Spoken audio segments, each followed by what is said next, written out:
going to work on this figure today, and the reason why I've decided to work on a piece that I thought I'd wait until I got to Tahoe to work on is because this piece I have to have him far enough along that when I take this to the foundry next week, Tuesday next week, which will be a day I'll be going to color the first copy of Morning Joe next Tuesday. I'm going to take this to the foundry and get a bid from them, and then I will pick it up on Wednesday and take it to the other foundry and get a bid from them. The reason I take it to two foundries is because it's the fairest thing I can do for myself. If a foundry knows that you're taking it to them and nobody else, they don't tend to be as well, their pencils aren't as sharp on their bids, so to speak.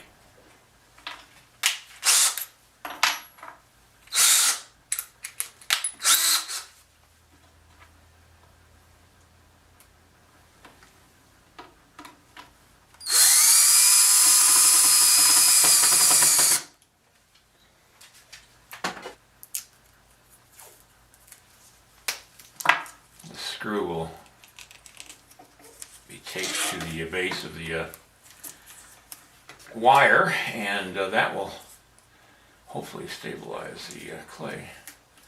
I just received some new tools from Sculptools.com, and let's see what they look like in person.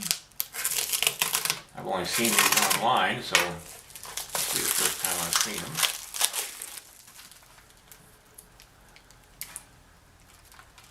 Oh, nice little detail to it. Has a little metal loop for carving out clay. Makes nice little hair things too. That was a loop, and then got another little loop there. This could be a handy tool for making hair.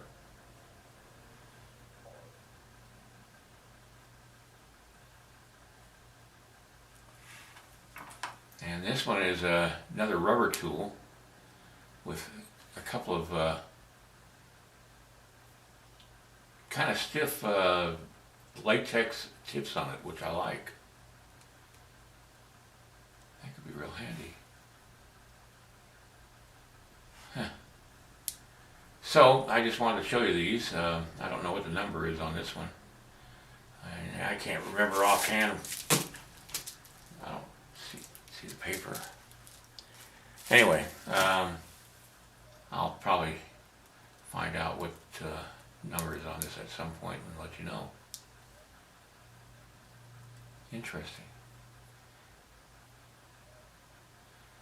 This could be good for making hair textures too. Yeah, that would make a real good tool for that. Alright, well, I'm going to get started. I'm going to put my new tools aside for a second. I've got this wax here, and I'm going to make a wax loincloth. But first I'm going to do a little work on his body first. I think I'm going to leave him unclothed. Maybe a pair of leggings, I don't know yet. It depends on how it will look in the wind. I don't know with the kind of headdress he's going to have either, if he's even going to have a headdress. I'm just debating on what to do with that part of it too. But I've got to have him to a point where they can give a reasonable bid or guess of a bid on the clay before I take it to Tahoe, so I can price it out and sell some before I leave. For those of you who don't know it, I have a pasta machine that I can run stuff through, like this wax, and I can make the loincloth out of that. I'm using bamboo cutting boards of different sizes that I've cut down and made small for working in small tight areas. And I've got one in front and one in the back because I'll be working on both sides. And it just makes it a lot easier in the long run to have it a board on each side. Now, the reason I'm using wax here is because it just will hold its position a lot better than clay will without having to have an armature in it. And I don't want to put an armature in it if I can get away with it. And by having the pasta machine at its widest opening, it makes a 1/8 inch thickness all the way along, which is even, which is always good for the foundry, because the foundry does not like to have to make a casting of something that is uneven, because then it causes problems. There you go. And we'll just cut it off right here.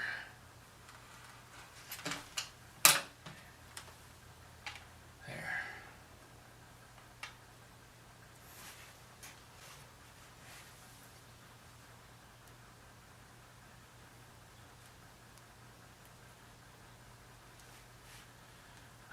Put it up all the way up to the belt line, which I've already scribed onto the clay. And I'm going to shape this right up against his leg and over. And the reason I'm doing that is so that it won't be hanging out there by itself. Because if it hangs out there by itself, it costs money to reproduce it. If it's right up against the body, then it doesn't cost as much to produce it.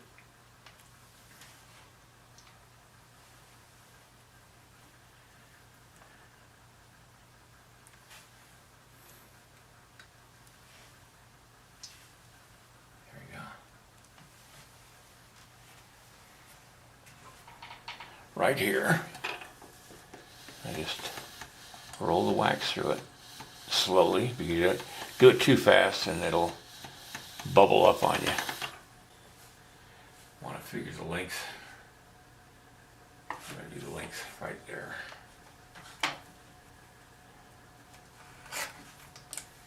And I'll join the two pieces of wax together and run it through the pasta machine again to press it against each other. It bubbles up a little bit, but that doesn't hurt anything. You just press the bubbles down flat. And then I want to get the same width on the front as I do on the back. Okay, there we go.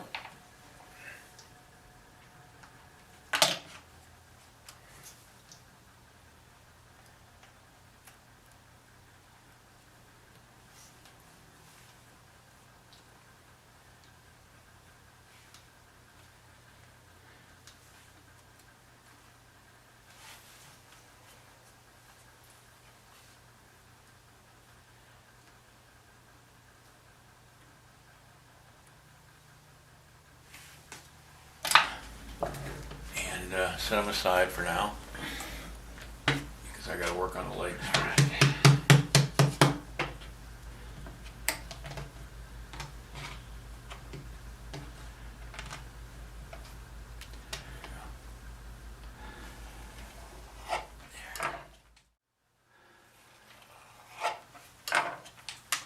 Now the leggings were just that. They were leggings. They were just like cowboy chaps. They'd wrap around the leg and tie on the belt. And so that's what I'm going to do. And this is the way they traditionally made their leggings. Was wrapped around their legs.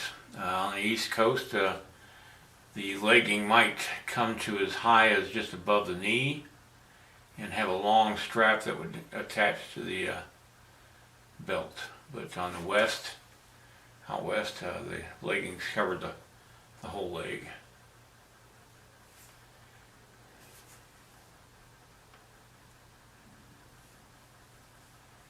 And I'm going to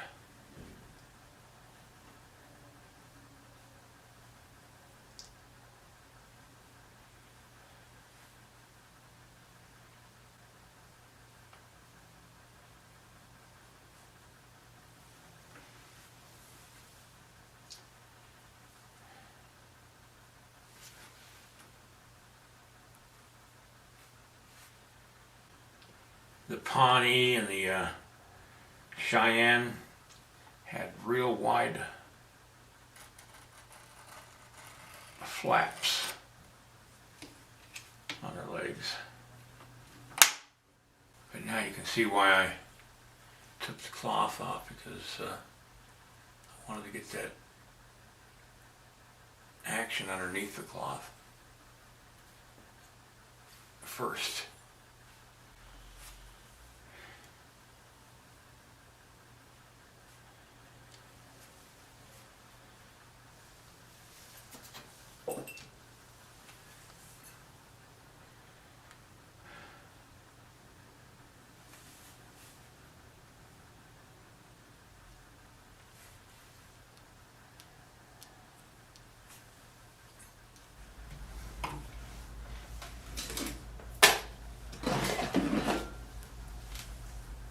Now I'm going to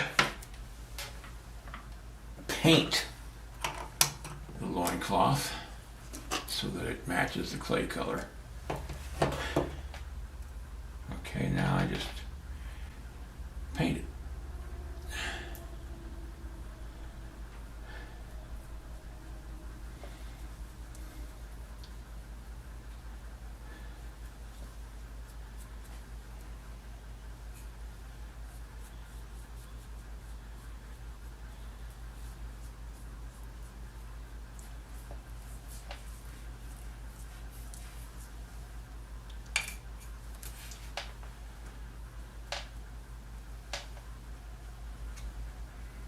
Okay. That will be it for today. I'll pick this up tomorrow when I'll work on the rest of them.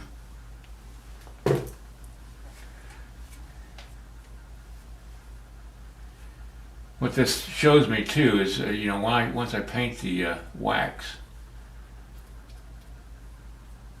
I can see the imperfections a little bit better than I could in the wax, because of the fact that the color of the wax is so dark.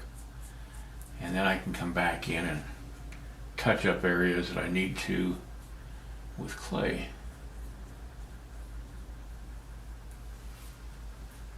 Now I'm going to get back to work on my other Indian piece, now that I got this out of the way, and like I said, I'll see you guys tomorrow. I'll set this aside for now. Looks pretty damn good.